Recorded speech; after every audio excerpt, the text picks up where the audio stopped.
भारतीय संस्कृति बहुत अच्छी लगती है, बहुत अच्छी लगती है। बहुत बहुत उसमें गहरा ज्ञान है, गहरी करुणा है, गहरी आत्मीयता भी है। और जिसे कहना चाहिए वो सबको सम्मिलित करने की कोशिश करता है। वो बात अलग है कि वक्त रहते रहते वो सारा अलग अलग हो गया, लेकिन जो मूलभूत उसकी भारतीय संस्कृति है वो बहुत बहुत ही अच्छी है। क्योंकि जिस तरह का समाज बन रहा है अपने यहाँ, हर एक जगह होता है, वैसे ये हर एक जगह होता है। कोई भी समाज, जो भी बहुसंख्यक समाज है, वो अल्पसंख्यक समाज को दबाता है, उसके ऊपर मतलब उसको मिटाना चाहता है। अभी आप लिंचिंग में देख लीजिए, जितने भी लिंचिंग के केस हुए हैं बिल्कुल सेम हुए हैं। बहुत ज्यादा वैश्यपन है। और ये वैश्यपन देखिए हमेशा समाज में तब आता है जब ऊपर से छनता है धीरे धीरे। ग्रामशी के अनुसार ऊपर से छनता है धीरे धीरे। जब समाज में उपला सबसे रईस वर्ग, सत्ताधारी वर्ग, जो ये एक रास्ता दिखाते हैं, करते नहीं दिखाते हैं, या उसका आपको अनुमान देते हैं, तो दूसरे लोग उसको करने लगते हैं। फिर वो नीचे और चन कर गए, धीरे धीरे वो परिवार तक आ जाता है, परिवार में भी हो जाता है। दोस्तों नमस्कार, आज हमारे साथ हैं लेखिका शीला रोहेकर जी। मैं आपसे एक सवाल पूछना चाहता हूं, क्या आप शीला रोहेकर जी को जानते हैं? आपका जवाब होगा हाँ बिल्कुल। लेकिन क्या सच में आप शीला रोहेकर जी को जानते हैं? जानने का मतलब है कि आपने क्या उनकी कोई रचना पढ़ी है? वो यहूदी समाज की हिंदी में लिखने वाली अकेली लेखिका हैं जो आज भी लेखन की दुनिया में सक्रिय हैं। उनकी रचनात्मक यात्रा की बात की जाए तो उसकी शुरुआत गुजराती भाषा से हुई। एक कहानी संग्रह प्रकाशित भी हुआ।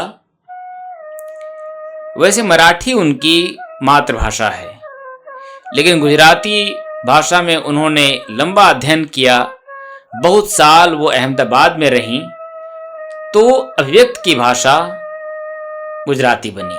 शीला जी के साहित्य में अहमदाबाद, पुणे, कोंकण क्षेत्र के साथ साथ हिंदी समाज रचना का खाद पानी बनता है। कई भाषाओं और संस्कृतियों के चित्र उनकी रचना में इसी वजह से सहज रूप से आ जाते हैं। वैसे आयोजित प्रायोजित के दौर में जरा साहित्य की चर्चा उनके कम होती है। वैसे उनके खाते में दिनांत, ताबीज, मिस सैमुअल, एक यहूदी गाथा, पल्ली पार जैसे उपन्यास दर्ज हैं।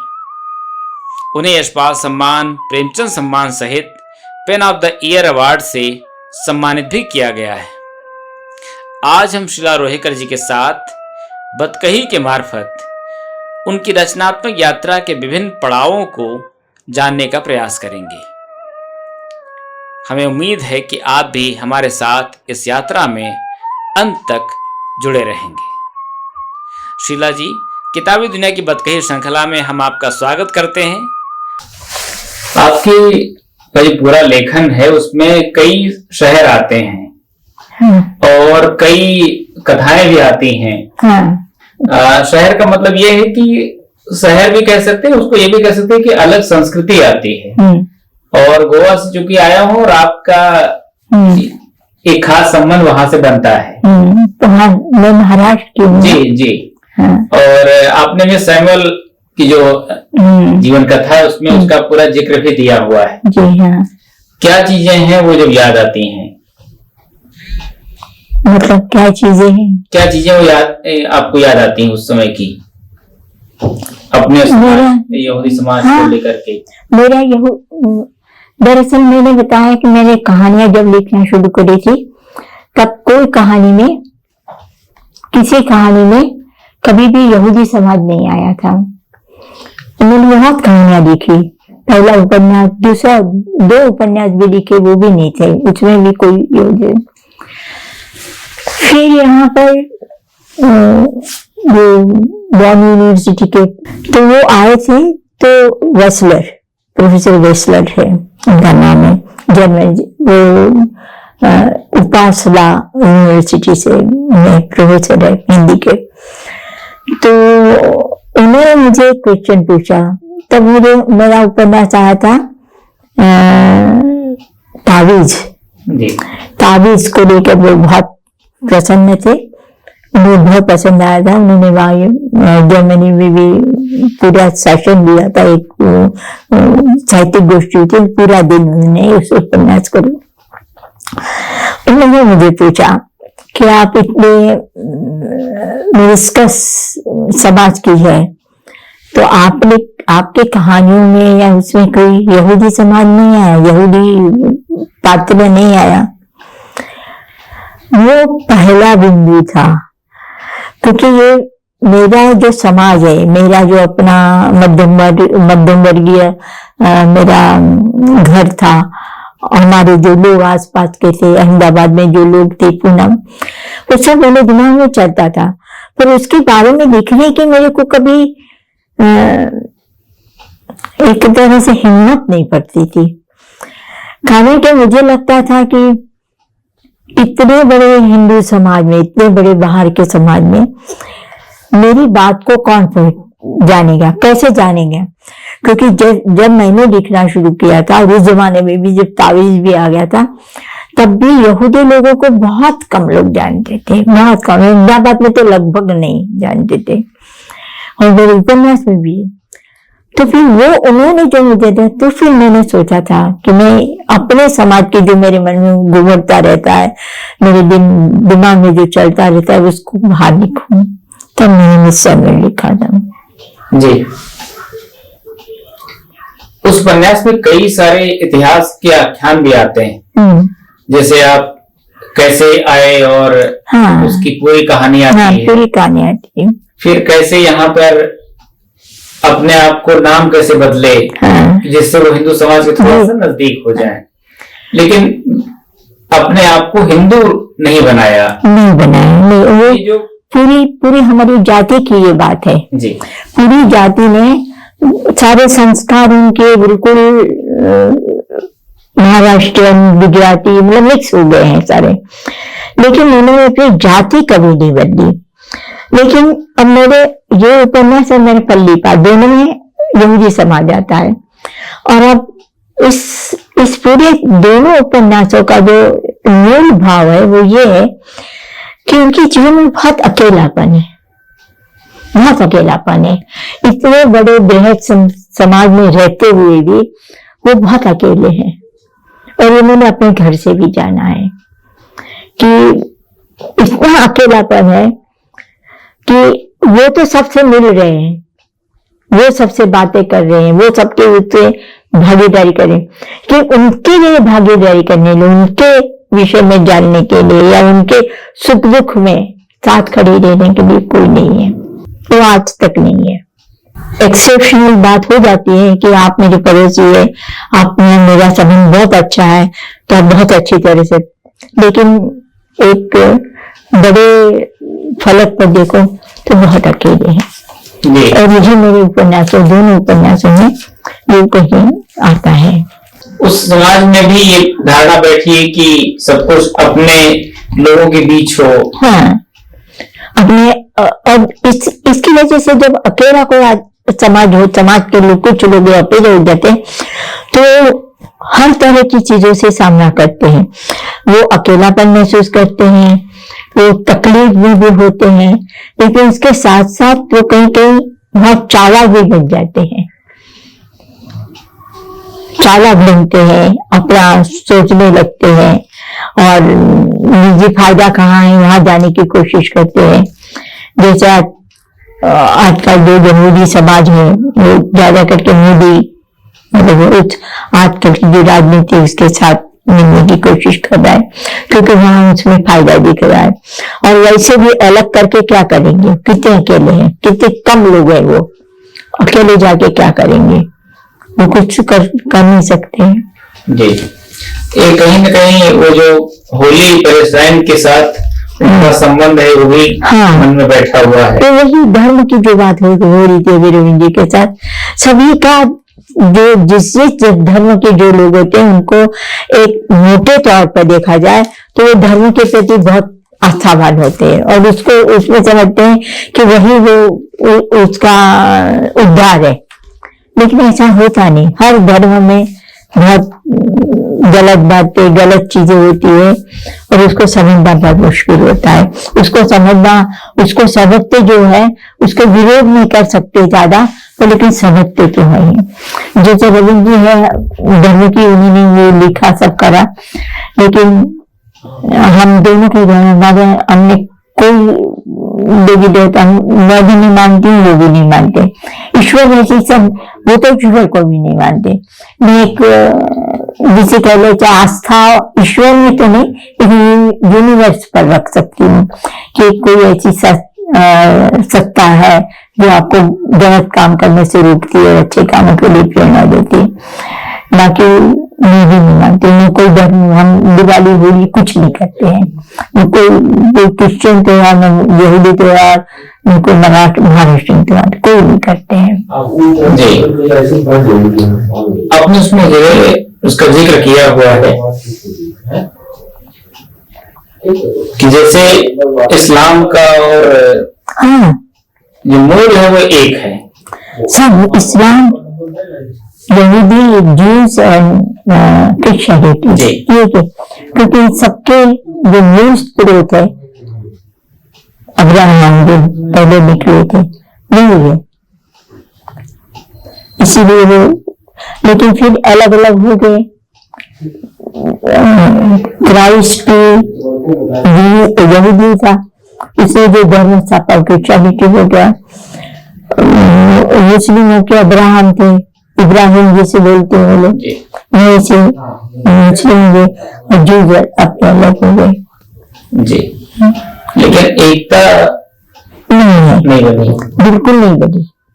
क्रिश्चियनिटी में जूस में तो फिर भी थोड़ी बहुत है, लेकिन मुस्लिमों के साथ बिल्कुल नहीं है। और तब से शुरू हुई कि जब उनकी दो पत्नियां, मतलब इसने एक दूसरी उत्पत्ति रखी थी, सारा को बच्चे नहीं थे इसलिए, और जो उन्होंने बलि चढ़ाई थी, तो इसमें जो फर्क हो गया। ये लोग कहते कि वो हमारा था, वो कहते हमारा था। इसे सब धर्म में चलता है तो इस तरह से। जी जी, आपकी जो पूरी यात्रा है इसमें बहुत तरह के शब्द आते हैं, जैसे मराठी भी आती है। आपको यही मिलेगा कि उसके कई हिंदी में क्या कहते हैं उसके, और उसका मूल क्या है, गुजराती के शब्द आते हैं। क्योंकि मैंने बताया मेरी मातृभाषा मराठी है, मैं गुजराती में पढ़ी, मेरा हाई स्कूल तक तो गुजराती में था। हिंदी मैंने शादी के बाद सीखी, मतलब सीखी क्या, मतलब बोलने का, मुझे बोलना भी नहीं ठीक से आता था हिंदी, मुझे बोलना बहुत खराब था। लोग समझ जाते थे कि हिंदी भाषी नहीं है, और इंग्लिश तो आप जितना जानते हैं उतना। उसके अलावा मैंने बंगाली भी बहुत सीखी, उर्दू भी सीखी थी मैंने, और हालांकि आजकल मुझे उसका प्रयोग में नहीं लेती, इसलिए नहीं है, लेकिन मेरे पास अभी भी बंगाली की रवींद्रनाथ टैगोर और उसका बंगाली है, जिसको मैं पढ़ लेती थी, पूरा कर लेती थी। पर जैसे मेरी बात होती थी कि स्त्रियों का भाग्य कह लीजिए, स्त्रियों का नसीब कह लीजिए, उसके बाद इतना समय नहीं होता कि वो अपने को इतना समय दे पाए। खुद भी डराती है, लेकिन अधिकतर तो बहुत सारा जिम्मेदारियों की वजह से छूट जाता है। अपनी जगह लिखा हुआ है कि स्त्रियां अपनी भरी पूरी गृहस्थी, कुशलता, बुद्धिमत्ता और समर्पण भूल जाने का ढोंग करती, स्वजनों द्वारा छोड़े जाने के अपमान को मन ही मन जायज ठहराती। बिल्कुल सही है। रमा जी आपका या आशालता घोपड़े हो जाती हैं, कुछ मिसेज चटनीस या मैडम मैरी बन जाती हैं, जो न बीते दिनों को भूलती है, न अपने बिखरे मान सम्मान को। ऐसे में जब आप आज के स्त्री विमर्श को देखती हैं तो क्या लगता है कि यात्रा आगे बढ़ी है या अभी वही सारी संघर्ष, स्त्री विमर्श के मुद्दे? विमर्श में तो मैं ये मानूंगी संघर्ष तो चालू है, संघर्ष को उसको तोड़ने की कोशिश हो रही है। कितना टूटेगा वो नहीं जानती। एक अभियान की तरह से टूटने की कोशिश कर रहे हैं या दिखा रहे हैं, पर क्या अंदर से भी इतना हो गया है ये नहीं पता है मुझे। क्योंकि घर में जो स्त्रियां जो बाहर झंडा लेके खड़ी हैं, वो घर में जाके क्या अपने पति के सामने सारी स्त्रियां विरोध करती है? ये भी एक प्रश्न है। ये कर पाती है, ये कह पाती है कि आप ये नहीं चलेगा आपसे, या मैं आज से बर्दाश्त नहीं करूंगी। देखिए अपवाद तो है उसमें, कुछ तो है, कुछ लोग तो है कि जैसे असीमा है उन्होंने कर दिया है, बहुत सारी ऐसी औरतें, लेकिन क्या सब कोई कर सकता है ये नहीं पता है। यानी नारीवाद बाहर है लेकिन घर में है, कितना है ये नहीं पता है आपको। और मैं तो स्त्रियों के साथ ही अधिकतर बातें करती हूँ, जानती हूँ, और सारे उनके विरोधों के बावजूद भी जहाँ पति और बेटा आ जाता है वहाँ उनका स्वर बहुत नीचा छोटा हो जाता है, ये मैंने देखा है। अब इसको ये कह सकते हो आप कि वो चाहे स्त्री सभा हो जो सबसे ज्यादा करने की और सबसे ज्यादा देने की कोशिश करते हैं इसलिए, लेकिन ये है। और मैंने तमाम साहित्यकारों को देखा है, तमाम साहित्यकारों को जितना देख सकती थी मैं, जितने रवि जी के दोस्त थे, उसके शादी के बाद जितने लोगों से मिली मैं, उसमें मैं हार्डली 5% लोगों को कहूंगी जो सचमुच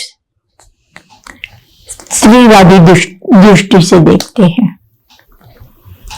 क्योंकि बात करना लिखना अलग है और मानना या करना अलग है। क्योंकि इसमें बहुत सारे बंधन भी है, बहुत सारे बंधन, लेकिन वो बंधन स्त्रियों को भी हो सकते हैं ना, क्योंकि स्त्रियों की दृष्टि से कोई नहीं देखता है। सबसे बड़ी बात यह है कि आपकी पत्नी है या कोई एक पुरुष है, उसका पत्नी है, उसको वो कहेगा कि तुमको ये करना भी मेरे घर में यही होता था, लेकिन स्त्री को कभी नहीं पूछा जाता कि तुम्हारे घर में क्या होता था इस तरह से मैं करूं। तो ये भी एक दुख का विषय या तकलीफ का विषय है, या मिला जुला बीच का रास्ता निकाला है। नहीं, आप ये सोचो क्या स्त्रियों का मन नहीं है? स्त्रियां सहन करती है, इसका मतलब ये थोड़ी होता है कि स्त्रियां सब कुछ सहन कर सकती है, ये बात होता है। एक तरीके से मैम दोहरा जीवन ही कहा जाएगा कि जिस चीज के लिए हम समाज को प्रेरित कर रहे हैं, हाँ लगभग दोहरा, कहीं कहीं तो हम लगभग वही कर रहे हैं, हम लोग। और जो पुरुष मतलब जो साहित्यिक पुरुष भी बहुत बड़ी बड़ी बातें करते हैं, उन लोगों के दिमाग में भी या उन लोगों के व्यवहार में नहीं, मतलब स्त्रियों के बाद में उनके पीछे एक, क्या सचमुच वो स्त्रियों को इतना मान देते हैं, ये भी क्वेश्चन है। आपको जो उपन्यास है तावीज, उसमें अनवर तो ये काम करता है। हाँ, मेरा तावीज उपन्यास एक बहुत दोहरी संस्कृति के साथ कैसे चीजें होती है उसका है। ये जो कल्पना है ये किस दौर को लेकर आपने की?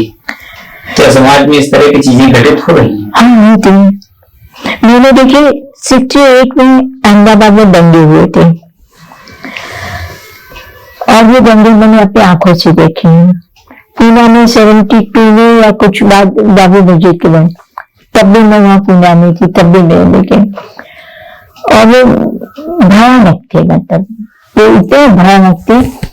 और मैं क्योंकि अहमदाबाद में तो बहुत ज्यादा मुस्लिम संस्कृति भी है ना, तो मैंने देखी है वहां पर और ऐसे किस्से बिल्कुल आंख के सामने हुए थे कि मुस्लिम औरत है या मुस्लिम पति है, उसको उसके सामने मारा जाता है, खत्म किया जाता है, बच्चों को खत्म। अगर मुस्लिम पति है तो बच्चों को भी खत्म कर देंगे, और हिंदू स्त्री है तो बच्चों को छोड़ देंगे।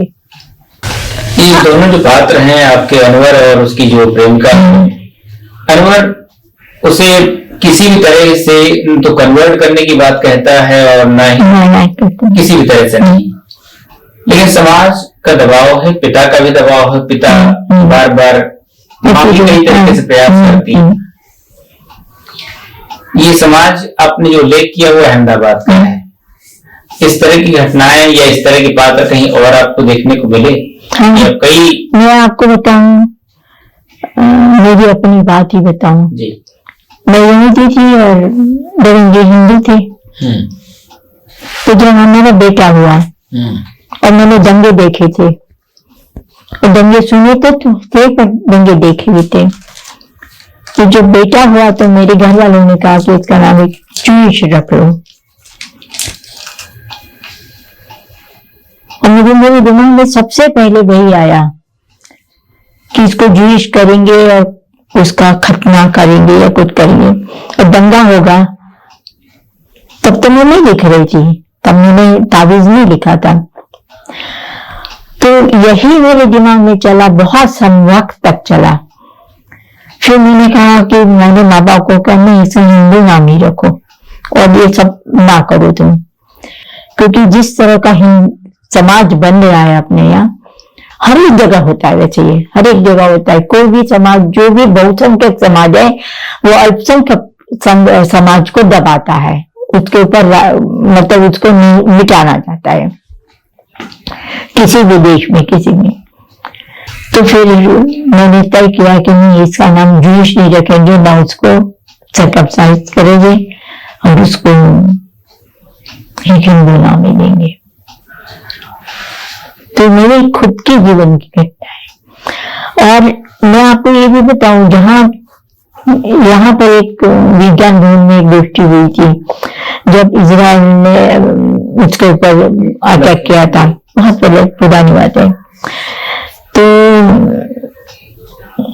बहुत बड़ी संख्या में लोग थे, हम लोग तो मोबाइल थे, जाते थे। तो बहुत सारे मुस्लिम बच्चे थे यूनिवर्सिटी के और उसके, और सब बातें कर रहे थे और इजराइल के प्रति बहुत गाली। मैं इजराइल को कुछ नहीं, मैं मानती हूँ कि जिसने आप जिस स्थिति से आए हैं उस स्थिति से बाहर निकले हैं, आप दूसरे को उसी स्थिति में डालने की कोशिश करते हैं। मैं कितना जुल्म है, गजा में तो छोड़िए, वैसे भी कितना। मैं तो इजराइल गई हूँ, मैंने देखा है कि जरा छोटा सा बहुत छोटा सा देश है और बॉर्डर पर उनके लिए कितने नियम लगे हुए हैं, कितना ज्यादा प्रहरी है, और आए दिन उनके ऊपर वो लोग भी करते हैं अटैक, लेकिन ये लोग बहुत ज्यादा करते हैं, बहुत ज्यादा अमानवीय तरीके से उनका नाश किया है। तो इसलिए मुझे लगा कि क्या बात कर रहे थे, मिल गई जी। यहाँ पर गोष्ठी हुई, हाँ गोष्ठी हुई थी। तो हाँ, वहाँ सारे मुस्लिम लोग लड़के थे और सब लोग हम खड़े थे एक साथ, और मुझे जरा भी हिम्मत नहीं थी। मैं तो मैं कह सकती थी कि मैं यहूदी हूँ, लेकिन मेरे में हिम्मत नहीं थी कि मैं कहूँ कि मैं यहूदी हूँ, क्योंकि क्या रिएक्शन होगा वो मुझे नहीं पता है। मतलब एक अल्पसंख्यक और अति अल्पसंख्यक होना भी एक बहुत बड़ी प्रॉब्लम है। इसके बाद जाने दीजिए, मेरा उपन्यास आया था मिस सेविल, उसके बाद मुझे उसका बहुत बड़ा एक रिव्यू सिटी वाले, जिसका नाम अमिताभ ने पहल में लिखा था। तो दिन आधे रात लगभग 10-11 बजे फोन आया कि मैंने लिखा है, लेकिन आप कोई आए, कुछ लोग बताइए। और उसके बाद भी ये पुलिस स्टेशन से 2 कांस्टेबल आ गए थे मेरे घर पे, और रविंद्र जी से पूछने लगे कि आप कौन है, आपकी पत्नी का नाम क्या है और क्या। तो रविंद्र ने कहा तुम अंदर बाहर नहीं आना। बोले हिंदू है, हिंदू जो भी कास्ट की होगी हिंदू का हिंदू हो गई, तो एक तरह से गलत बयानी है। उसके बाद हमने शैलेंद्र जी को फोन किया था, फिर शैलेंद्र जी ने बात करी थी, तब तो वो उसमें थे, सर्विस में थे। फिर उन्होंने कहा कि ठीक है कोई नहीं जाएगा। तो इस तरह से जो समाज में मतलब ये समझे शायद यूपी में अकेली यहूदी हूँ, उसके बावजूद भी ये होता है। और जबकि आज 50 साल 52 54 53 साल हो गए मुझे शादी करके, और शायद मैं अपने सिनेगॉग में गई हूँ या माँ बाप के सिवा कहीं किसी से मिली हूँ। तो ये कहीं एक तो दूसरी बात ये भी होती है कि इस समाज की संस्कृति भी मैं नहीं बहुत जानती हूँ। हालांकि मैं आपके धर्म जो रामायण महाभारत या जो सारे हैं वो रवि जी से ज्यादा जानती हूँ, बहुत मुझे ज्ञान है, लेकिन रिवाज नहीं जानती हूँ। मैं रिवाज नहीं जानती हूँ, इससे भी मुझे बहुत अकेलापन लगता है, क्योंकि मुझे पता नहीं चलती नहीं कि क्या जाके, जैसे मुझे पैर छूना, किसके पैर छूना वो नहीं पता है, क्योंकि पैर छुए नहीं हमने, या आरती कैसे करना वो मुझे नहीं पता है, या पूजा कैसे करनी मुझे नहीं पता है। इन्होंने भी कभी ये नहीं कहा कि तुमको ऐसे करना है, उन्होंने भी नहीं कभी। लेकिन जब उनके घर में, उनके समाज में जाओ तो बहुत, जैसे कुछ पास में समझ लीजिए कोई अनुष्ठान है, मुझे जाना है, और मेरी समझ में नहीं आता कि आरती कैसे लिए जाती है, मुझे समझ में नहीं आती। तो मैं दूसरों को देखती हूँ ऐसे ऐसे करते, पर I look very odd also, ये बात है हो जाती है। लेकिन यहूदी समाज में एक खास तरह की प्रार्थना जरूर बोली जाती है। हाँ, ये हमारी प्रार्थना है, एक ही नहीं प्रार्थना है, बहुत सारी प्रार्थना है। हम लोगों को तो एक शुक्रवार की प्रार्थना शुक्रवार को करते हैं, जैसे शब्बात प्रार्थना करते, एक रात को सोने की प्रार्थना होती है, जिसमें बसमा की हाथ में 2 बच्चों को भी करवाई जाती है। और आपके यहाँ ये होता है कि विश्राम का एक दिन है? हाँ, विश्राम का एक दिन, सैटरडे हमारा विश्राम का दिन है। इसीलिए जब हमारे लोग 2000 साल पहले आए थे, अपना धर्म सब कुछ भूल गए थे, लेकिन वो चूंकि वहां पर ऑलिव बहुत होता था तो तेल कर निकालते थे, तो उनको, तो यहाँ भी तेल निकालते थे, तो उनको सैटरडे क्या बोलते थे, उनको तेली बोल दिए जाते थे। शनिवार से तेली के नाम से जाने रहते थे, क्योंकि शनिवार में हम नहीं निकालते थे तेल।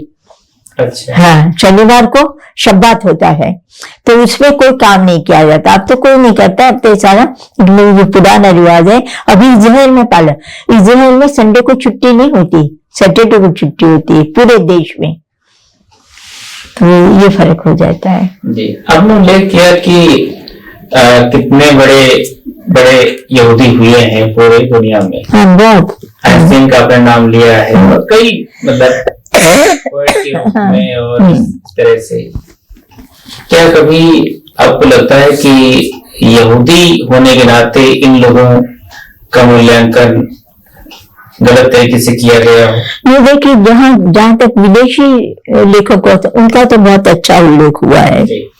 यहाँ पर हिंदी में मैं हूँ, एक एस्थर डेविड है जो इंग्लिश में लिखती है, इंग्लिश में उसको काफी पढ़ना चाहिए, यहूदी समाज पे पर भी है काफी, उसको वो भी ज्ञानपीठ पुरस्कार भी मिल चुका है। तो ये, और मेरे से पहले हिंदी में लिखने वाली सिर्फ एक लड़की थी, मीरा महादेवन, जो एक्चुअली मिरियाम मेड्रेकर थी, पर उसने चूंकि साउथ इंडियन से शादी करी थी तो उसका नाम मीरा महादेवन हो गया, महादेवन नाम के लड़के थे। वो बहुत पुरानी थी, लगभग 67 वगैरह में उसका उपन्यास आया था, अपना घर करके, वो पहले ही दिन। मेरे उपन्यासों पर और मेरे कहानियों पर, मेरे उसको भी नवरस जाट अफरीदी एक है ना कलकत्ता यूनिवर्सिटी में, उन्होंने बहुत काम किया है। उन्होंने बहुत मतलब मेरी प्रमोट किया है, जैसे बात बताइए, लेख लिखिए, ऊपर मेरे इंटरव्यूज लिए, बहुत किया है उन्होंने। नवरस ने लखनऊ यूनिवर्सिटी के हैं और उन्होंने इसी विषय पर पीएचडी करी थी, यहूदी समाज पर। अच्छा जी। एक कोट है आपका कि आज की पीढ़ी अपने प्राकृतिक रंग बिसरा चुकी है, होड़ लगी है बाहर का अधिक से अधिक नकली रंग पा लेने की। उनसे पूछा जाएगा कि जरा प्रेम का रंग बताओ, तो कहेंगी वो जरा अहम, स्वार्थ, चालाकी और संचेतना का मिश्रण है, वही है प्रेम। ठीक है जी। आजकल यही हो रहा है। क्या ये बात यहूदी समाज पर भी लागू होती है या? हाँ, यहूदी समाज पर भी लागू होती है, क्योंकि समाज तो एक ही है ना, चाहे कोई भी हो, समाज तो एक ही है, उसी में रहने। तालाब एक है, समंदर एक है, मछलियां अलग अलग है, पर उसी में रहना है, तो सबको उसी पानी से में रंगा हुआ है ना। आपने ज्योत्सना प्रजापति का उल्लेख किया है, तो क्या है उनकी पृष्ठभूमि, क्योंकि आने उनके परिवार में शामिल होने के बाद? हाँ, ऐसे हुआ है हमारे परिवारों में, हमारे रिश्तेदारों के परिवारों में। क्योंकि देखिए, एक बहुत अजीब सी चीज है, जो बहुत धर्म को मंडूब है, वो तो अपने ही समाज में शादी करेंगे। उसमें भी आपको पता है ब्लैक एंड व्हाइट व्यूज है, तो व्हाइट वाले ब्लैक में नहीं करेंगे, कहेंगे अरे काली तो काली लड़की से सारे काले बच्चे हो जाएंगे। काले मतलब बहुत रंग से काले नहीं, और उनका वो मतलब निचले वर्ग के हो जाएंगे। तो गोरे इसराइल से ही गोरी लड़की को लाना है।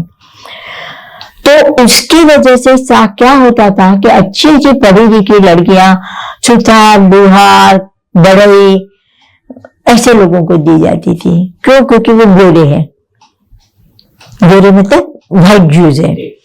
और व्हाइट ज्यूज में क्या है, आप बताइए मुझे, आप बताइए, आपको तीसरी पीढ़ी से चौथी पीढ़ी का पापा ग्रैंडफादर का नाम याद है आपको? किसी को याद है? किसी को नहीं याद है। मुझे तो तीसरी पीढ़ी का ग्रैंडफादर का नाम याद है, उसके बाद नहीं याद है। लेकिन उन्होंने अपने को ले लिया कि हम तो गोरे हैं, तो वो गोरे चल रहे हैं। और इनका नजदीकी भविष्य में उन्होंने किसी बाहर की स्त्री से शादी की है, चाहे वो हिंदू हो, चाहे मुस्लिम हो, चाहे गुजराती हो, चाहे महाराष्ट्र हो, तो वो काले हो गए। अगर दूसरी जाति में शादी करी तो ब्लैक ज्यूज हो गए। तो वो नजदीकी उसमें है, तो जैसे 2-3 पीढ़ियों में तो ब्लैक ज्यूज हो गए। और उनमें आपको पता नहीं पुराने कौन है, इस तरह से बहुत बड़े हैं जी। ताबीज लिखते हुए कई बार आपने 92 से आप शुरू करते हैं और बहुत बात तक आते हैं, गुजरात दंगों तक आते हैं। क्या चीजें हैं जो आपको एक जैसी दिखाई पड़ती हैं इस पूरे घटनाक्रम में? आदमी का वहशीपन, मनुष्य का जो वहशीपन होता है, वो दंगों में सिर्फ बाहर आता है। वो सारे संस्कार, अपनी सारी पढ़ाई लिखाई, अपने सारे जो विचार हैं, वो सारे भुला के सिर्फ उसका वहशीपन और उसकी दूसरे पर हावी होने की प्रवृत्ति नजर आती है मुझे। अभी आप लिंचिंग में देख लीजिए, जितने भी लिंचिंग के केस हुए हैं बिल्कुल सेम हुए हैं, बहुत ज्यादा वहशीपन है। और ये वहशीपन देखिए हमेशा समाज में तब आता है जब ऊपर से छनता है धीरे धीरे। ग्रामशी के मिसाल ऊपर से छनता है धीरे धीरे। जब समाज में उपला सबसे रईस वर्ग, सत्ताधारी वर्ग, जो ये एक रास्ता दिखाते हैं, करते नहीं दिखाते हैं, या उसका आपको अनुमान देते हैं, तो दूसरे लोग उसको करने लगते हैं। फिर वो नीचे और चन कर गए, धीरे धीरे वो परिवार तक आ जाता है। परिवार में भी हो जाता है कि दो भाइयों में, दो बहनों में, माँ बाप और भाइयों में, इस तरह से हो जाता है। इन लोगों को मैम क्या मनुष्य कहना उचित होगा?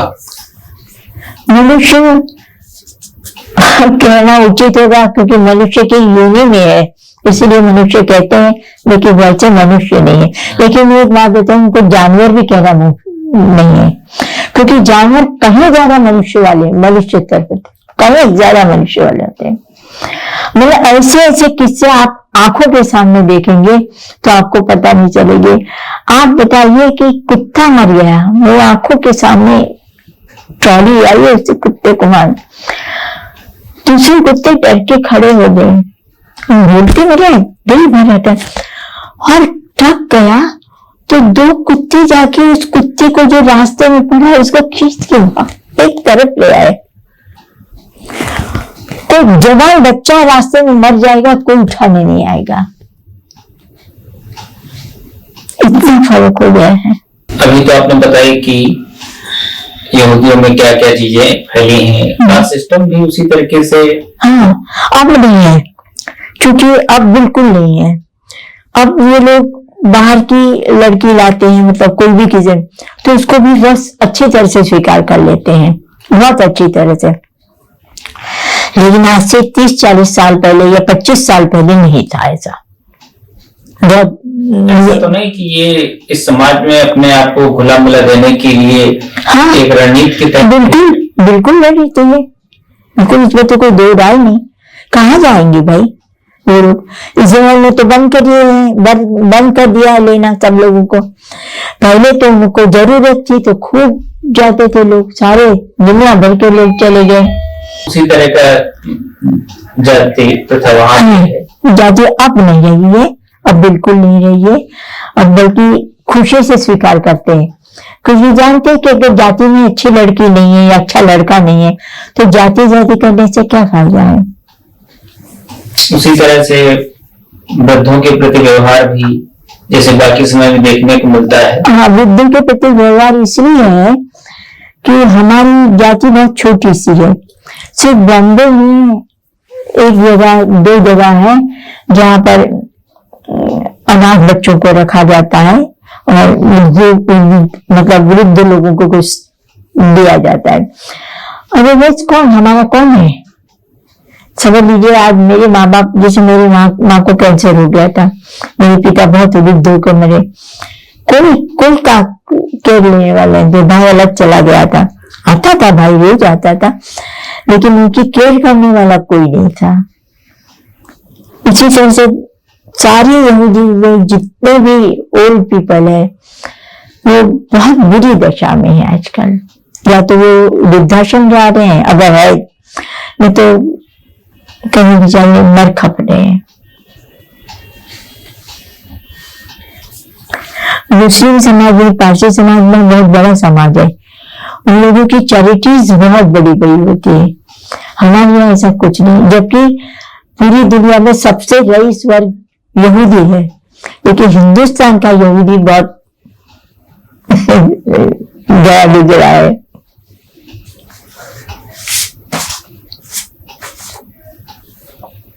आपने लिखा हो कि यहूदियों में माँ के नाम से बच्चे की जाति होती है। बिल्कुल ठीक है, मैं यहूदी हूँ, मेरा बेटा हिंदू है। तो पर अपने को मातृसत्तात्मक समाज से जोड़ते हैं या कुछ? मातृसत्तात्मक। क्या है इसके पीछे धारणा? वो धारणा यही है कि माँ के नाम से बच्चे का नाम जाता है, जिससे समाज बनता है। क्योंकि माँ अगर शुद्ध खून की होगी, अच्छी होगी, तो बच्चे उसके उसी तरह से होंगे। मातृसत्तात्मक समाज शुरू से रहा है हमारा। अब वो क्या धारणा थी उसको नहीं पता, लेकिन देखिए मैं एक बात बता रही हूँ, पूरी दुनिया में पुरुष सत्तात्मक संस्था है। ईश्वर ने भी बताता है कि पुरुष के हड्डी में से एक हड्डी लेके ईव को बनाया, लेकिन कोई देखने गया है कहीं? ऐसा तो नहीं कि ईव की हड्डी में से लेके पुरुष को बनाया तो आज पूरा समाज चेंज हो जाता, मैं हमेशा ये सोचती हूँ कि अगर ऐसा होता, ऐसी धारणा होती, तो जरूर पूरे समाज जो ये पुरुष सत्तात्मक समाज है, वो पूरा चेंज हो जाता। आपके सामने जब भारतीय संस्कृति की बात आती है तो क्या धारणा बनती है आपकी, क्योंकि आप तो अलग अलग संस्कृतियों के बीच रही, उनकी बहुत सारी चीजों से परिचित हैं, तो क्या बनती है धारणा? मुझे भारतीय संस्कृति बहुत अच्छी लगती है, बहुत अच्छी लगती है। बहुत बहुत उसमें गहरा ज्ञान है, गहरी करुणा है, गहरी आत्मीयता भी है, और जिसे कहना चाहिए वो सबको सम्मिलित करने की कोशिश करता है। वो बात अलग है कि वक्त रहते रहते वो सारा अलग अलग हो गया, लेकिन जो मूलभूत उसकी भारतीय संस्कृति है वो बहुत बहुत ही अच्छी है। तो वही बुद्ध की करुणा, बुद्ध के सब गांधी जी का देखिए आप, जवाहरलाल का देखिए, वल्लभ भाई पटेल का देखिए, या दूसरे का देखिए, सब कितने अच्छे थे हमारे वो उस तरह के पूर्वज, जो कितने अच्छे थे कि किस संस्कृति लेकर। और क्या रामायण महाभारत को चाहे आप धर्म ग्रंथ कर लीजिए, लेकिन वो भी कितने अच्छे हैं, कितनी अच्छी बातें करते हैं। वो मूल बात तो यही करते हैं कि आपसी प्रेम, सहयोग, करुणा और एक दूसरे के लगाव और उससे बनता समाज की बात करते हैं। आप क्या योगदान मानते हैं यहूदी समाज का हिंदुस्तान में? हिंदुस्तान को सब आपने कहा तो है कि गांधी जी के जो डॉक्टर थे उनका थे, उस तरह से थे, तो उस तरह से तो अभी भी बहुत सारे लोग बहुत सारी चीजों में था। हो सकता है मेरी यहूदी समाज के कुछ लोग अंबानी अडानी में भी हो, मुझे क्या मालूम, मुझे तो नहीं मालूम है, या ऊपर संस्थाओं में भी हो, क्या मालूम, लेकिन वैसे योगदान क्या है। अब आपने में धार्मिक ग्रंथों में करुणा और उसकी बात की, बीते जब हम 20-25 साल का दौर देखते हैं, 30 साल का, उसमें धार्मिक स्थल तो बड़े पैमाने पर बढ़ते चले गए हिंदुस्तान में, चाहे जिस भी धर्म। बिल्कुल ठीक है, लेकिन मनुष्य जो मानव जाति है वो मुझे लगता है कि लगातार क्रूर होती चली गई, नीचे गिरती गई। मतलब ये विरोधाभास क्यों? मुझे बताइए कि जब आपने ये देखा था, जब चुनाव होते हैं, बीच में एक समय ऐसा भी आया था जब लोग धार्मिक लोग मतलब धर्म के रामायण महाभारत के पात्र रास्ते पर आ गए थे। कोई राम बन रहा है, कोई हनुमान बन रहा है, कोई ये बन रहा है। तो आप धर्म को किस तरह से लेते हैं, किस तरह से पढ़ते हैं? अगर मैं रावण के या मतलब जो राम को मतलब एक ऐसा कल्पना करूं कि जो अपने प्रजा को इतना महत्व देता था कि जैसे सीता को भी अग्नि परीक्षा से खड़ा कर दिया, या वो अपनी प्रजा को इतना प्यार करता था, उसको ना लूं और मैं सिर्फ उसको लूं कि वो रावण के साथ कैसे उसने युद्ध किया और कैसे मारकाट कैसे की, वो ले लूं, तो उसमें फर्क आ जाएगा।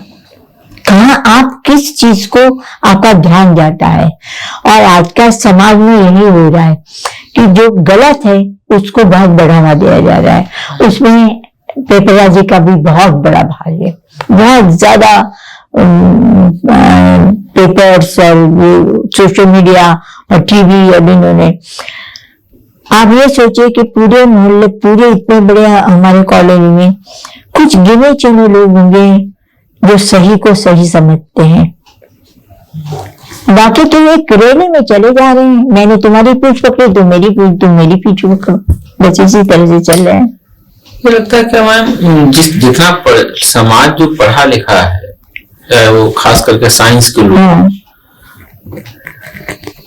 या MBA वाले लोग, इसमें फिर ह्यूमैनिटीज फिर थोड़ा सा गनीमत है, उतना क्या अनैतिक हुआ है या डरा हुआ समाज? क्योंकि जो धार्मिक स्थलों की हम बात कर रहे हैं क्योंकि अधिकांश लाइन उन्हीं लोगों की आपको मिलेगी। तो अगर आपको ये बताया जाए कि आपके ऊपर इन लोगों ने राज किया, इन लोगों ने राज किया, इन लोगों ने आपको गुलाम बना के रखा, अब आपका टाइम है, आप लड़े, आप अपने को कम मत समझिए। तो जब ऐसा होगा तो जैसे मुझे कोई कहेगा कभी तुम यहूदी हो तो क्या हुआ, या मतलब तुम अछूत हो क्या हुआ, तो लड़ो, तुम हो तो हिंदू ही, हिंदू की चौथी संस्था हो तुम, लेकिन ये मुस्लिम के सामने क्यों डरती हो? होगा वो अपने घर का बादशाह, मारो इसको सालों को। तो वो अपने आप से अगर उसको मारना होता तो बहुत पहले मार चुका होता, लेकिन उसको बताया जाता है। तो ये जो आर्टिफिशियल इंटेलिजेंस सब लोगों में डाला गया है ना, वो बहुत मतलब हानिकारक है। इससे कि देखते हैं कि अलग अलग जगहों पर हमारे धार्मिक स्थलों को नष्ट किया गया है। अगर हम अपने समाज में देखें और या हम बाहर भी देखें तो देखते हैं कि कई धार्मिक स्थलों को नष्ट किया गया। जैसे यहाँ पर देखें तो 92 का घटनाक्रम हुआ, बिल्कुल। इजराइल में देखें तो सोलोमन को नष्ट किया गया। ऐसे कई और भी जगह जैसे कि बुद्ध की मूर्तियां तोड़ी गई। बिल्कुल ठीक है। अब ऐसे में जो हमारा मतलब हमारी करुणा है, हमारी जो सारे अच्छे जो विचार हैं, इनको कैसे देखती हैं दुनिया में? क्योंकि प्रगति में हमारी इनकी भी भूमिका बड़ी होनी चाहिए थी, यही बढ़ने चाहिए थे। हाँ ठीक है आप, लेकिन ऐसा होता तो नहीं है ना जी। और ये शुरू से चला आ रहा है। जैसे आपने सोलोमन के मंदिर की बात करी, तब से चला रहा है। उसके पहले आप देखिए यहाँ जब बौद्धिज्म फैला था तो उसके बाद जो लोग आए उन्होंने सारे बौद्ध मंदिरों को नष्ट किया। जो दूसरे जाति के लोग आए, जो हनुमान और उसको मानने वाले लोग आए, उन्होंने उनको नष्ट किया। जैसे आप हमारे हनुमान गढ़ी बनी है, वो शायद बौद्ध वो थी, उसको नष्ट करके बनी है, मेरे शायद उपन्यास में है। तो इस तरह से जो भी धर्म का वर्चस्व होगा वो अपने धर्म के वर्चस्व को दिखाने के लिए दूसरे धर्मों को नाश करेगा। ऐसे बहुत कम लोग होते हैं या कम धर्म होते हैं जो नहीं करते हैं। जिसमें मुगलों का अच्छा नाम है।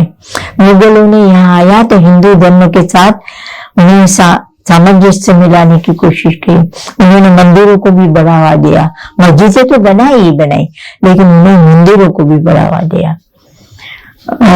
उसी तरह से अंग्रेज आए, अंग्रेजों ने भी इन धार्मिक स्थलों का कोई नुकसान नहीं किया। और आज जब देखते हैं तो क्या, आज जब हम देखते हैं तो फिर से हम उन्हीं चीजों को बढ़ा रहे हैं। हाँ बिल्कुल उन्हीं चाहिए। आप समाज में देखिए दिन ब दिन जैसे जैसे समाज बढ़ता जा रहा है और जैसे जैसे राजनीति चेंज होती जा रही है, जिस मोड़ पर राजनीति आ गई है वहां समाज को ठीक होने का कोई अवसर मुझे नहीं दिखता है। मुझे बहुत धुंधला नजर आता है पूरी समाज की स्थिति। और लेकिन कुछ युवा, ज्यादातर युवा इस बात को समझ रहे हैं और इसको रास्ता निकालने की कोशिश कर रहे हैं और आशा करती हूँ कि वो सफल हो जाए, क्योंकि नहीं तो वाकई बहुत अंधेरा है। अगर इसी तरह से रहा तो बहुत अंधेरा है। धर्म सड़क पर ज्यादा है, व्यक्तिगत जीवन में उतना कम है। हाँ एकदम। लेकिन आपको लगातार आपको प्रत्यारोपित करा जाए ना चीज को, तो आदमी नहीं मानना। देखिए वो एक कहानी थी, बहुत अच्छी कहानी थी, वो छोटी सी कहानी, सब लोगों ने हमने पढ़ी हुई बचपन में, कि वो एक बकरी लेके जा रहा है या कुछ तुम कुत्ता लेके जा रहे हो, कोई कह रही गाय लेके जा रहे हो, कोई लगातार आपको कहा जाएगा किसी चीज के बारे में कि यही ठीक है, यही ठीक है। तो आप नहीं मानते होगे तब भी आप कहेंगे। आपने देखा होगा थाली, एक एक घर में थाली बजी थी, एक एक घर में, अच्छे अच्छे पढ़े इंजीनियर और डॉक्टरों के घरों में भी थालियां बज रही थी। तो यही बता रहा है ना आपको, लगातार आपको गणेश जी ने दूध पिया था, बताइए, गणेश जी ने दूध पिया था। अब तो जो कहा जाता है वही लोग करते हैं। आपको करना है भगवा झंडा फहराना, तो हर एक घर में भगवा झंडा लगने ऊपर लग गया, और आप नहीं लगाएंगे, पूछने आएंगे। क्या बोलेंगे बताइए, आप क्या बोलेंगे? ये बिल्कुल अंदरूनी बातें आते हैं लोग, किसको वेट देंगे? जो हमारे परिचय हैं सब लोग, अरे बहुत अच्छा किया, बहुत अच्छा किया आपने, हमको दिया, हमको जानना नहीं पड़ेगा। हम क्या बोले? आप पर्चा लेके रख देंगे, हटा देंगे, लेकिन आप लड़ने तो नहीं जाओगे ना उसके सामने। एक एक आदमी लड़ने नहीं जाएगा, एक एक घर की स्त्री लड़ेंगे, एक पुरुष नहीं लड़ने जाएगा, उम्र का भी फर्क होता है। जैसे देखा जाए, अगर फिर थोड़ा हम लौटते हैं उसी सवाल पर कि ऐसे में क्या हम अपने समय के हिसाब से चल रहे हैं, या हम समय हमारा आगे है और हमारी सोच काफी पीछे गई है इन सब मामलों में? समय आगे हम सोच में और ह्यूमैनिटी की दृष्टि से बहुत पीछे है। एक मानवीय दृष्टि जो है, मानवीय हमारा बिहेवियर है, इसमें हम बहुत पीछे हैं। तो आपने जो उपन्यास में कल्पना की वो कोई अपवाद के रूप में पात्र है क्रम? हाँ, अपवाद के रूप में हो सकता है, क्योंकि आज जब हम कोई भी लेखक लिखता है तो वो अपने आगे की चीज सोचता है, अच्छी चीज सोचता है, ये नहीं सोचता कि पीछे जाए। जो चीजें गलत हो रही है उसको दर्शाना उसकी जिम्मेदारी है। 92 की क्या यादें हैं? 92 की बहुत खराब यादें हैं। मैं जब काम करती थी तब मैं विवेकानंद में थी, और हर लड़की, हर लड़का, हर वार्ड बॉय, हर सब कोई दुनिया भर के डॉक्टर रीतांबरा का भाषण लेके आ जाता था। उमा भारती का भाषण लेके आ जाता था, योगी का भी भाषण लेके आ जाता। आज इतने सारे लोगों में सारा जमावड़ा इकट्ठा है, और उसमें आप अकेले हैं, क्या बोलेंगे? आप चुप रहेंगे ना, क्या बोलेंगे आप? खास करके एक स्त्री या एक महिला क्या बोलेगी?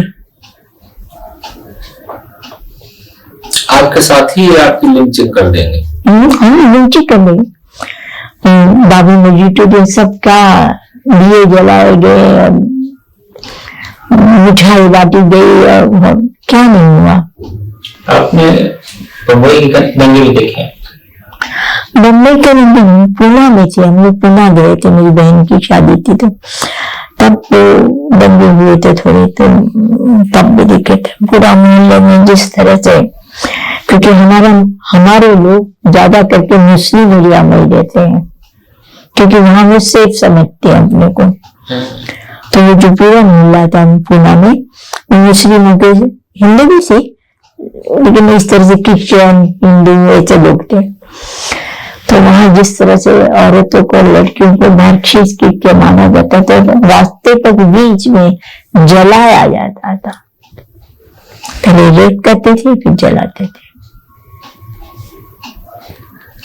ये आंखों देखी बातें जो होती है ना, वो कहीं अहमदाबाद के दंगे हुए थे, तो अपने घर के छत से हमने देखा था बिल्कुल मर्द औरतों को कैसे पीछे से सब मार मार के धकेल रहे। ये दृश्य कैसे आप भूल सकते हैं? कैसे भूल सकते हैं आप? दंगों की प्रवृत्ति में क्या अंतर आया? दंगों की प्रवृत्ति में शालीनता से नृशंसता है, समझे ना? अभी कपड़े और सारा अच्छे अच्छे घर के लोग भी, लेकिन जो मार्केट है, जो जहर है, वो वही है, इतना ही कड़वा, इतना ही हरा है। दिमाग भी उसी तरह। हाँ, दिमाग भी आज मुझे लगता है समाज में जो आज घूम रहे हैं उसमें दिमाग में कोई, तभी तो होता है ना। अगर आप मुझे समझ लीजिए, आपने मुझे गाली दी, मैंने वो गाली मन में रख ली, तो जहां मौका आया, वैसे मैं बहुत अच्छी हूँ, लेकिन जहां मौका आया वहां मैं आपको गाली दूंगी, आपको उतारने की कोशिश करूंगी, तो जहर तो रहा ना मेरे, छूट थोड़ा गया। बार बार अहमदाबाद में कहता है कि ये गांधी का गुजरात है। कभी ऐसा वाक्य सुनने को मिलता है? अभी क्या, अरे मेरे वक्त समय से ही गांधी जी तो पुराने हो गए थे। गांधी जी का मेरे चौथे उपन्यास पल्ली पार में है कि अब तो गांधी जी के एक सिंबल की तरह से उनका चश्मा, बैठे हुए चरखा चाट काट रहे हैं, चश्मा दिख रहा है, बस यही है। गांधी मैंने कौन? अच्छा, वो चश्मे का बुढ़ा जो आपका सूत काटता है वो है ना। तो गांधी के बारे में बच्चों को पता ही नहीं है, जैसे सारी किताबें बदल गई, सारा इतिहास बदल गया। कभी ऐसा सुनने को मिला कि जैसे आज के समय सुनने को मिलता है कि कोई मुसलमान अगर कुछ कहता है तो उससे कहा जाता है कि आप चले जाओ। हाँ, बिल्कुल। यहूदी समाज में इस तरह की कोई घटनाक्रम अब नहीं होती, अब नहीं, लेकिन अभी भी अहमदाबाद में है। अहमदाबाद में अब उन्होंने, चूंकि स्थितियां भी अच्छी हो गई, तो बड़े बड़े फ्लैटों में चले गए, तो वहां तो कोई नहीं बोलेगा, क्योंकि वहां तो, लेकिन मेरे उपन्यास में आते आधी से बातें मेरे समाज में, मेरे घर में हुई है, उसको अलग तरीके से मैंने दिया है। मेरे पिता को कहा ले गया था कि आप कहीं दूसरा घर ढूंढिए, मेरे भाई को आखिर में बिल्कुल सब सोसाइटी की उससे कहा था कि भाई तुम्हारे बीजू घर जोड़ दो। तो मतलब ये हमारी गलती हो गई कि हमने आपको घर दे दिया, अब आप दूसरी जगह जाइए। मेरे भाई ने दूसरा फ्लैट लिया। फिर ये 30 साल से 35 साल पुरानी बात है, लेकिन था तब, ये शुरुआती दौर में था। परिवार के लोग अभी भी वहां रहते हैं। हाँ, यही समाज काफी बॉम्बे में है, बॉम्बे, गोवा,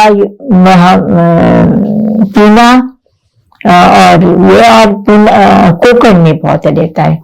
कोकण के छोटे छोटे इलाकों में, एक्चुअली रोहा नाम का, मेरा रोहे का इसी से है, मेरे पूरे रोहा के बातचीत थी, तो उन्होंने अपना रोहे कर लगा दिया, क्योंकि उसके पुराने कौन थे तो भूल गए थे। जहाँ जहाँ पे बहुत सारे लोग से केलकर, इस तरह से सारी चीजें आ गई। कोकण में इस तरह के नाम रखे जाते हैं। हाँ, कोकण में लगभग सब बांधर के बिल्कुल, या तो फिर किसी चीज से लेकर किसी इसको लेकर सारे सब लोगों के नाम है। अब जो समाज बन रहा है वो इस तरह से कोई नहीं लगाता।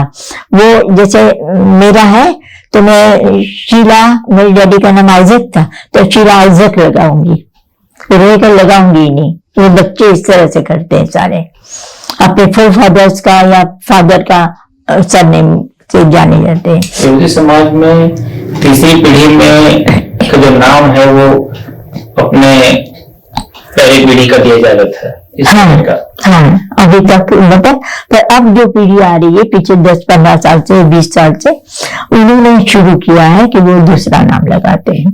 क्या थे इसके पीछे धारणा?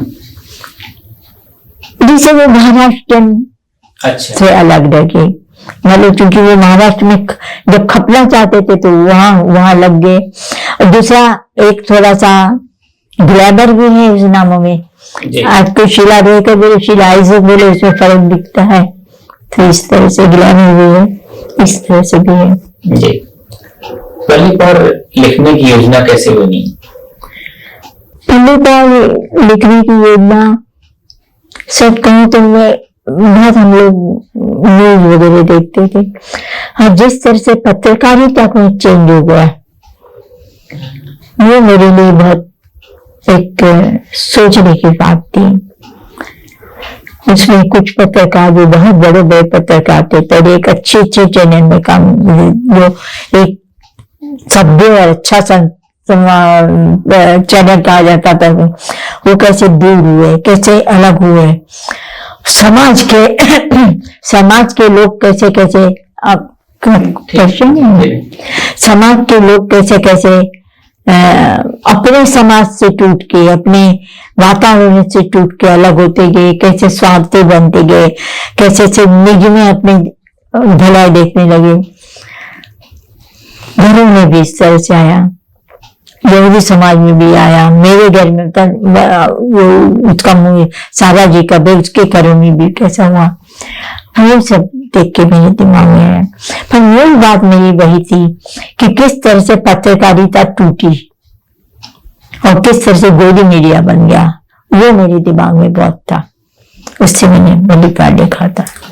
किन पत्रकारों को प्रमुख रूप से मानती है? अभी तो रविश बहुत अच्छे हैं, एक दूसरा नाम है, क्या नाम है जो अजय तंजुम, पूर्ण प्रसून वाजपेयी, एक आल्फा खानम, ये सारे मतलब जो वहाँ के सारे पत्रकार हैं वो सब बहुत अच्छे हैं। अपनी भाषा से भी अच्छा कर रही है, भाषा से इनका भी अच्छा, बहुत अच्छा चाहिए। ऐसा नहीं लगता कि दो धाराओं में बट गया है मामला? बिल्कुल दो धाराओं में बट गया है। पत्रकारिता इन दो धाराओं के बीच में कहीं पे है? नहीं, दो एक तो बिल्कुल उस तरफ है जो सही बोलती है, एक बिल्कुल उस तरफ है जो राजनीति के पीछे खड़ी है। दोनों में अतिशयोक्ति तो नहीं? अतिशयोक्ति नहीं, दोनों नहीं, इसलिए अतिशयोक्ति नहीं है कि वो पूरे तरीके से, मतलब धार्मिक चीजों को भी बिल्कुल धर्म की दृष्टि से समझाने लगते हैं, जो गलत है कि हनुमान ने इतनी ऊंची पहाड़ उठा के लाए होंगे। इधर वाले भी तो मैम हमेशा सरकार के, बिल्कुल सरकार ने 12 साल में कोई भी एक महत्वपूर्ण कोई ठीक काम नहीं किया है, तो वो बात आपकी सच है, बोलते हैं, जरूर बोलते हैं, लेकिन फिर वहां मुझे लगता है कि वो लोग पूरे अंदर की खबर भी देते हैं, पूरी अंदर की खबर लेते हैं, तब जाके बोलते हैं, न तो नहीं बोलते हैं किसी भी बात को लेकर। क्या किसी अल्पसंख्यक समाज का मुकम्मल इतिहास होता है? अल्पसंख्यक समाज का कोई मुकम्मल इतिहास बनता है?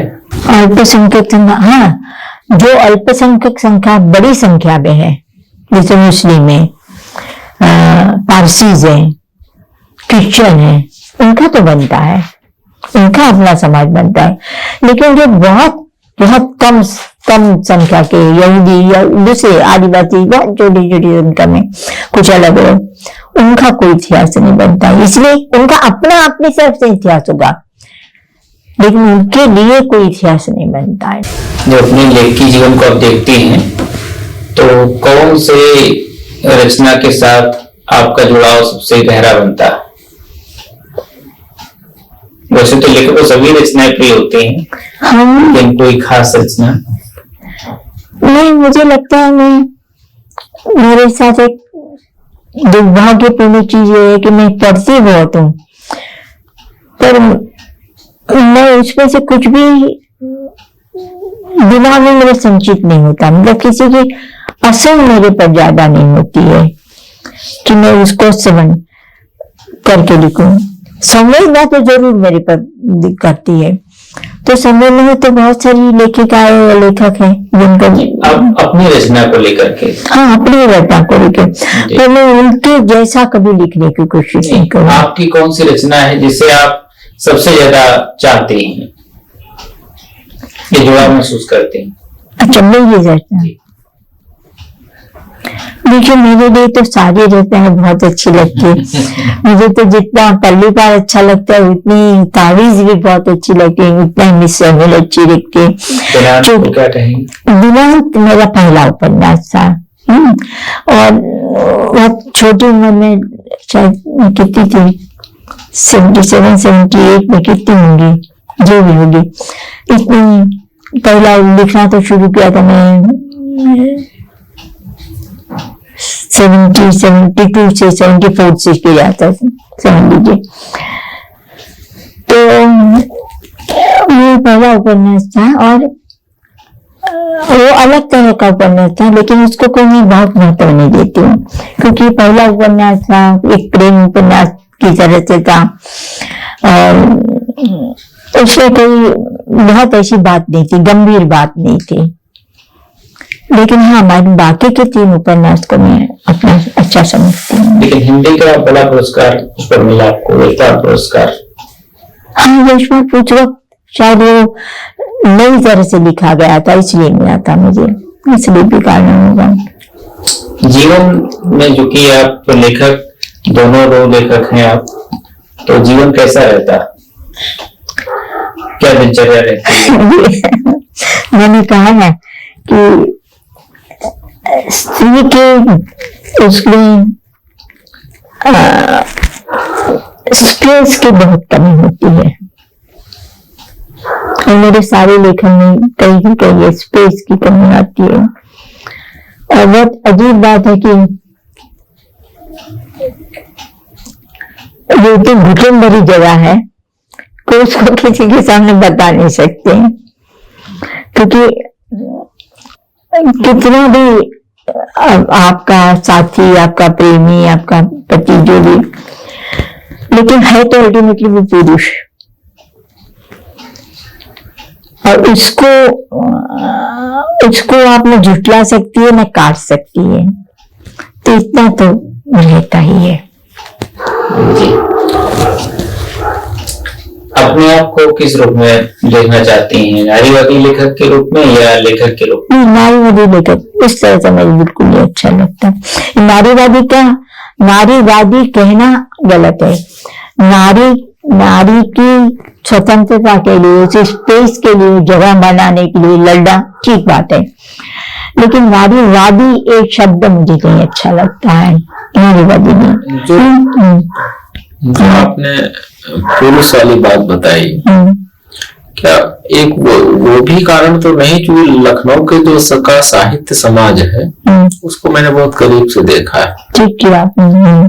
उसमें से आप लगभग अनुपस्थित रही, अनुपस्थित रही। जो साहित्य समाज की सक्रियता है लखनऊ की, बीते 2004-5 से मैं रहा, 2008 से पत्रकारिता में रहा, लेकिन उसमें मैंने आपको हमेशा अनुपस्थित पाया। 1-2-4 साल में गिनती क्यों जहाँ आप जाती हूँ। तो मैं, एक तो सबसे पहली बात है, मैं बहुत संकोची हूँ। मैं अपने बारे में कभी कोई बात करना नहीं चाहती हूँ, बहुत ज्यादा संकोची।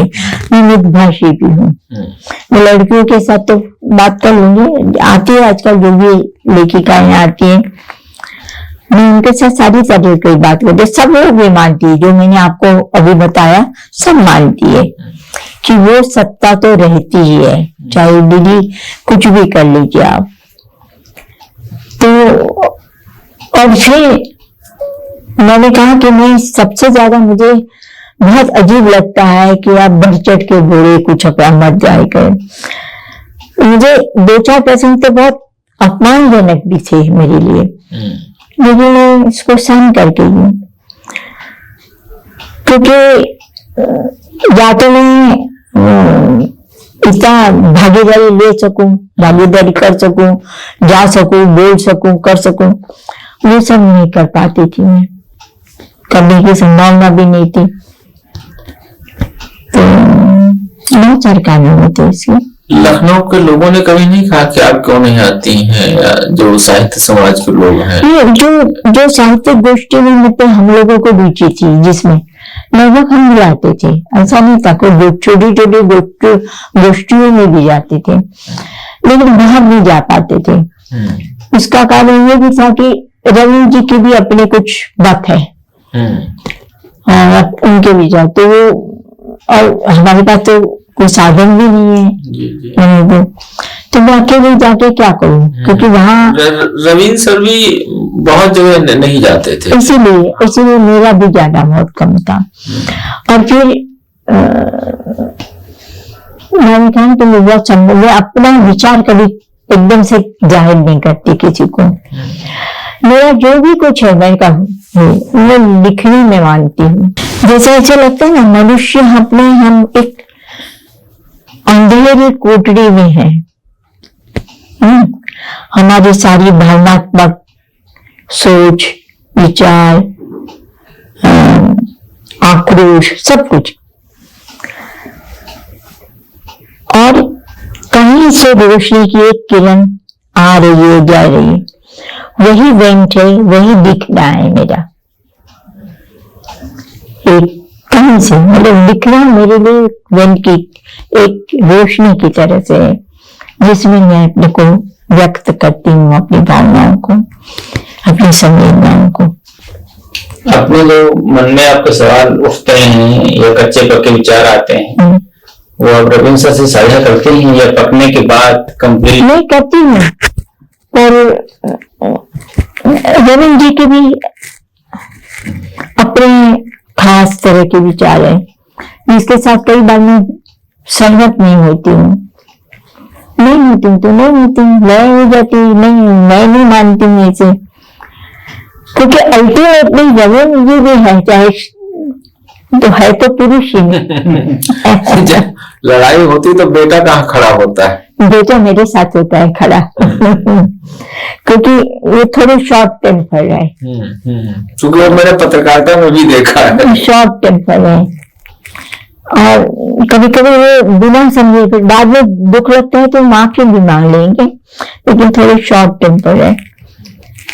तो वो अब तो बड़ा है तो समझाता है कि पापा मम्मी का भी तो देखिए। अब कौन से दोस्त हैं जो आपके नजदीक हैं या आप उनके नजदीक हैं? अभी तो हमारे पहले तो बहुत सारे थे, सब लोग लगभग मिलते थे। सिर्फ आपके हों यहाँ पे या कहीं भी मेरे आपके हों? मेरे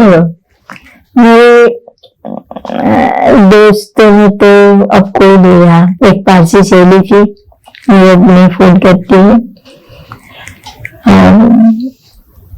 मैं स्कूल की एग्जाम के हो जाती, मुझे यूनिवर्सिटी की एक सहेली थी मेरे को, मुझे आज 55 साल के बाद मैंने कहीं फेसबुक पर उसको ढूंढा, लिखा तो उसने मुझे जवाब दिया था। मुझे पुराने साथी बहुत याद आते, लेकिन मैं इतने अलग अलग जगह में रही हूँ तो सब छूट गए। तो यहाँ पर हमारी खाली वंदना दीक्षित से बात होती है, एक लीला भारद्वाज से बात होती है। मतलब वंदना मिश्र है, वंदना मिश्र ये हमारी सहेली है, बहुत वंदना भारद्वाज दो नाटककार, वही लोग आते हैं मेरे पास। मैं तो जा नहीं पाती हूँ, तो वही लोग, पहले हम जाते थे, लेकिन 2 लोग आते हैं। और एक वो कमल जी थे जिनके पास हम बहुत जाते थे, और अखिलेश के पास, वेदन जी के पास बहुत जाते थे, राकेश के जाते थे, और एक वो है ना दीपक शर्मा। अच्छा, दीपक शर्मा, हाँ, उन लोगों अलीगढ़ में रहती है। हाँ, वो बात अच्छी है उनकी भी तो कहानी। हाँ, उनके साथ मेरी दोस्ती है, कभी कभी फोन पर बात करते हैं, कभी बहुत कम वो भी जा पाती है। तो ऐसे एक सवाल थोड़ा अलग सा है। हाँ, एक पात्र, अगर आपको चिट्ठी लिखनी हो किसी पात्र को, तो किस पात्र को आप चिट्ठी लिखना चाहेंगी? किस पात्र को? जी, किसी उपन्यास के, या जो आपको सबसे प्रिय हो। मैं इसके तारीख के अनंत को चिट्ठी लिखना चाहूंगी। क्यों? अम्मी को। वो ऐसा पात्र है कि बहुत 2 दुनिया के बीच में कहीं फंसा हुआ है, और युवा पात्र है, बहुत तकलीफ में है वो पात्र है, उसकी सारी मानसिकता और सारा दिख, ये सब मुझे बहुत अच्छा लगता है। बेटा भी शायद लिखता है। मेरा बेटा भी लिखता है, वो इंग्लिश में लिखता है, उसको जॉनर अलग है, वो थोड़ा वो उसमें लिखता है, क्या बोलते हैं, मिस्ट्री टाइप के लिखता था। लेकिन पहला उपन्यास उसने बहुत अच्छा लिखा था, अहमदाबाद, बहुत अच्छा। वो तो वैसा नहीं था, फिर उसने जॉनेट एक सवाल जो पहले होना चाहिए था वो लेखक बनने का कैसे जो है कि हाँ लिखना है, लेखक बनना है, किसको पढ़ के या कहाँ से?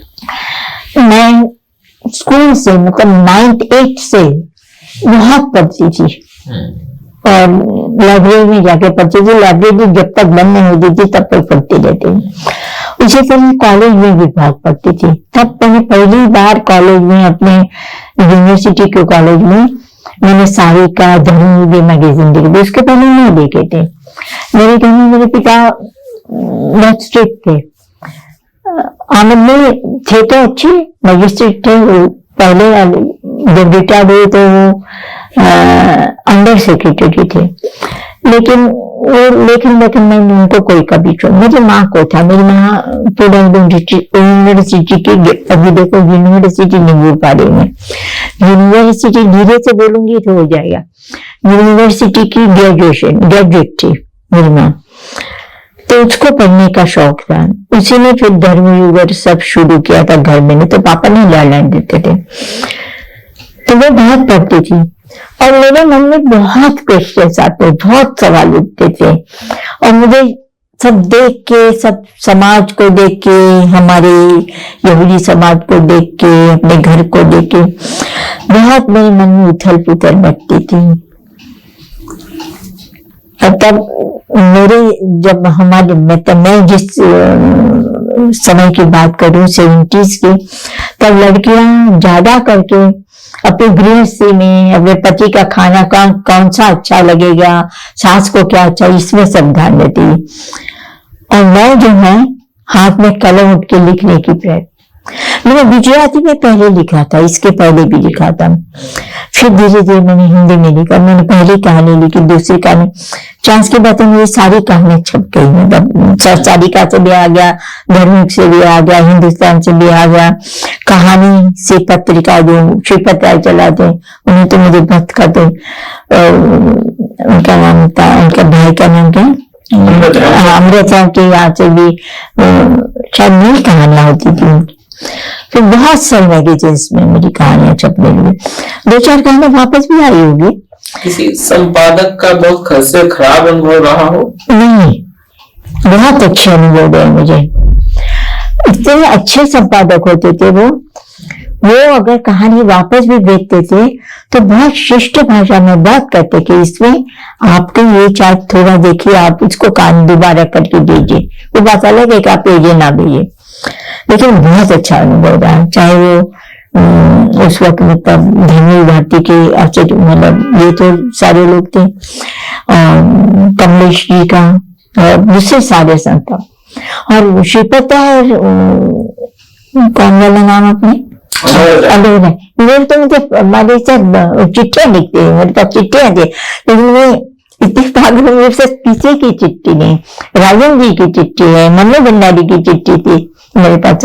ये सारे हटाइए, मुझे ये सब पता ही नहीं था मुझे कि ये सारी चीजें रखने वाली होती है। मौजूदा समय के संपादकों से संपर्क नहीं, क्योंकि देखिए मैं साफ बात बता रही हूँ, मौजूदा समय की जो रचनाएं मैं देखती हूँ, पढ़ती भी हूँ, कभी कभी मेरे पास मैगजीन को चली ले जाती है, कोई आ भी जाती है कभी कोई, तो हम खरीदते नहीं है।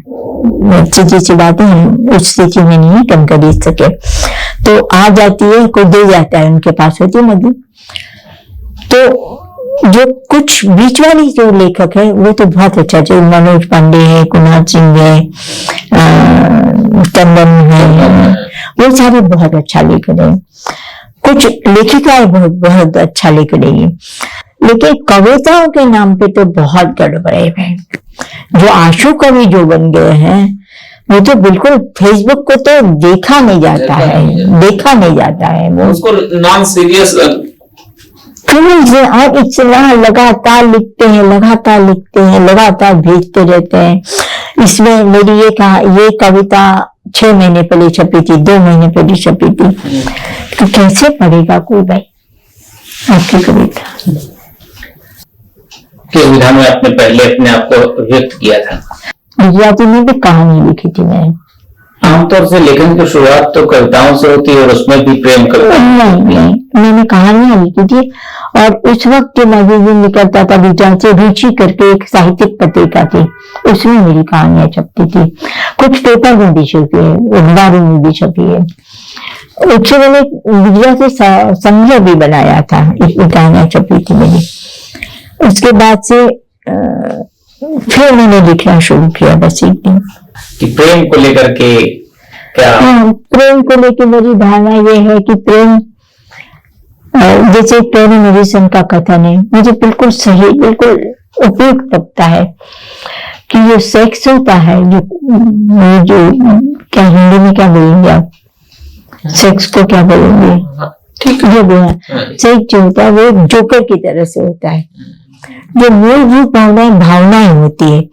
और सबसे बड़ी बात उससे भी मैं आगे जाऊंगी कि आप एक दूसरे को कितना समझते हैं और कितनी जगह दे पाते हैं, वो बहुत बड़ी बात है। अगर आप जगह नहीं दे पाते हैं तो आप प्रेमी या प्रेमिका बने रहेंगे, पति या पत्नी बने रहेंगे, इवन भाई बहन भी बने रहेंगे, माँ बाप के साथ भी लेकिन आपकी दूरी होगी, अंदर से दूरी होगी, बाहर से आप चाहे कितना शो कर लो। नया कुछ इधर क्या लिख रही हैं आप? मैं अभी, मेरे को एक और उपन्यास लिखना है जी, तो उसके बारे में सोच रही हूँ। उस उपन्यास में मैं सोच रही हूँ कि जो जिस तरह से राजनीतिक गायब हुए लोग हैं, मतलब शरीर से या अपनी उसको एक उसमें धारा में प्रयोग करके उपन्यास लिखेंगे, छोटा उपन्यास लिखेंगे। उदाहरण बताएंगे? नहीं, मुझे सबसे पहले घटना स्टेन्स की याद आती, फादर स्टेन्स की, वहां से कि कैसे वहां से शुरुआत हुई, उड़ीसा से। फिर यहाँ जिस तरह से लोग गायब हुए, चाहे पांचारे हुए थे या वो जो बड़ी वो थी, उस तरह से अब बहुत वेग है मेरे दिमाग में, भी ठीक नहीं बना है, लेकिन वो जब बनने लगेगा, जब लिखना तो ऐसा होता है ना कि अचानक एक पॉइंट ऐसा आता है कि आप लिखना शुरू करते हैं और फिर वो लिखते जाते हैं, तो फिर रात दिन उठते बैठते आपको दिमाग में वही रहता है, तो फिर आप लिख पाते हैं।